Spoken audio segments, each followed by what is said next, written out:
Hi und herzlich willkommen zurück. In dieser Episode befassen wir uns mit dem Chang-Do Kwan. Nicht vergessen, abonnieren unseren Kanal und nun viel Spaß beim Video. Chang-Do Kwan. Das Chang-Do Kwan, die Schule der Blauen Welle, wurde 1944 von Großmeister Won Kuk Lee gegründet.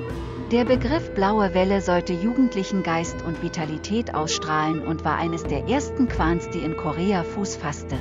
Won Kuk Lee wurde 1907 geboren.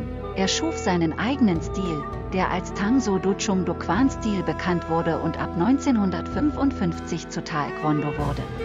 Lee reiste 1926 nach Japan und studierte unter anderem gemeinsam mit Byung-Jik Roh, dem Gründer des Songmo Kwan Shotokan Karate bei Sensei Funakoshi. Er wurde einer der ersten Karate-Schüler in Japan, die den höchsten Rang für eine Person erhielt, die kein japanischer Staatsbürger war.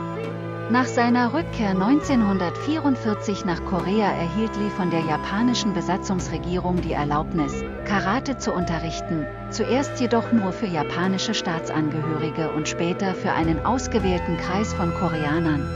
Won Kuk Lee nahm seine Erfahrungen und die Einflüsse aus Karate, Taekwondo und Kung Fu auf und entwickelte seinen eigenen Kampfstil, der als Tangso-do, der Weg der chinesischen Hand, bekannt wurde. Der Ausdruck Tangso-do war die koreanische Aussprache von Funakoshis Wort Karate-do.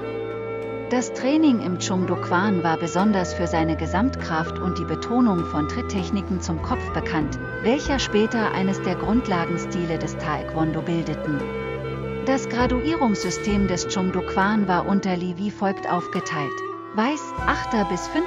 Kub, Rot, 4. bis 1. Kub und Schwarz, 1. bis 7. Dan. Die Tests im Chang-Do Kwan fanden alle 6 Monate statt und die Schüler sprangen 2 Kubstufen pro Test. Der Grund für diese Vorgehensweise war, dass sich viele Koreaner zu dieser Zeit häufige Tests nicht leisten konnten. Zu damaligen Zeiten mussten die Chang-Do Kwan-Schüler einen Schwur leisten, der teilweise heute geleistet werden muss. Wir als Mitglieder des Chang-Do Kwan schulen unseren Geist und Körper nach dem strengen Kodex. Wir Mitglieder des Chang-Do Kwan sind in ewiger Freundschaft verbunden. Wir als Mitglieder des Chang-Do Kwan folgen den Vorschriften und achten das Wort unserer Lehrer. Mit der Unabhängigkeit Koreas 1945 folgte eine Welle politischer und sozialer Unruhen, die Lee veranlassten, das Chang-Do Kwan in Seoul zu verlegen. Mit seinen eigenen Ressourcen unterrichtete er weiterhin die Kunst des Tangso-do unabhängig. Nach einem Jahr engagierter Bemühungen konnte er schließlich die neue Regierung von der Wirksamkeit des Tangso-do-Trainings überzeugen. Bald darauf erhielt er die Unterstützung öffentlicher Institutionen und begann am Hauptquartier der koreanischen Polizei, an Universitäten in Seoul und in der Armee zu unterrichten. Es dauerte nicht lange, bis das Chang-Do Kwan an Popularität gewann und Lees Lehre die Aufmerksamkeit der gesamten Nation auf sich zog.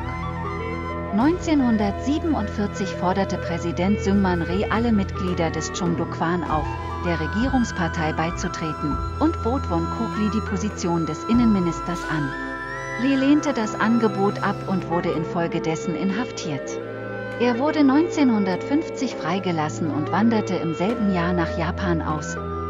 Ende der 1940er und Anfang der 1950er Jahre wurden zahlreiche Schulen unter dem Banner des Chang-Do Kwan gegründet. 1951 zog sich Won Kuk Lee aus dem Lehramt zurück und überließ die Leitung der Schule Duksong-son. 1976 wanderte Lee mit seiner Frau in die USA aus und ließ sich in Arlington, Virginia, nieder, wo er den Rest seines Lebens in der Nähe von Washington D.C. lebte. Kurz vor seinem 95. Geburtstag, am 2. Februar 2003 verstarb Großmeister Won Kuk Lee.